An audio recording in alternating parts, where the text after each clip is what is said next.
മതത്തിന്റെ നിയമം പറയുന്നതും മതം വിശ്വസിക്കുന്നവരോടാണ്, മതവിശ്വാസികളോടാണ്. മതമില്ലെന്ന് പറയുന്നവർ, മതം മയക്കുന്ന കറുപ്പാണെന്ന് പറയുന്നവർ, മതത്തെ നിഷേധിക്കുന്നവർ, ഭൗതികവാദികൾ, നിരീശ്വരവാദികൾ, അവർക്കിതൊന്നും ബാധകമല്ല. മതത്തിന്റെ നിയമം മതവിശ്വാസികളോട് മാത്രം. അവർക്ക് പ്രശ്നങ്ങളുണ്ടെങ്കിൽ അതിൽ പ്രതികരിക്കപ്പെടട്ടെ. നിങ്ങൾക്കും മതമില്ലെന്നുള്ള ചട്ടം പറയാൻ അനുവാദമുള്ളതുപോലെ ഞങ്ങൾക്കും മതമുണ്ടെന്ന് പറയാനുള്ള അനുവാദമുണ്ട്.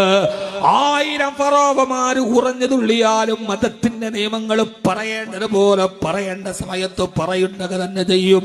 നിങ്ങൾക്ക് സ്റ്റേജ് കെട്ടിയിട്ട് മതവിശ്വാസികളെ, വിശുദ്ധ ഖുർആനിനെ, ബൈബിളിനെ, ഭഗവത്ഗീതകളെ, വിശ്വാസ പ്രമാണങ്ങളെ പരിഹസിച്ചിട്ട് നിങ്ങൾക്ക് തെറി വിളിക്കാൻ നിങ്ങൾക്ക് കഴിയുമെങ്കിൽ നിങ്ങൾക്കെതിരെ നിങ്ങൾ വാളോങ്ങാറില്ല, വാഗ്വാദത്തിന് വരാറില്ല.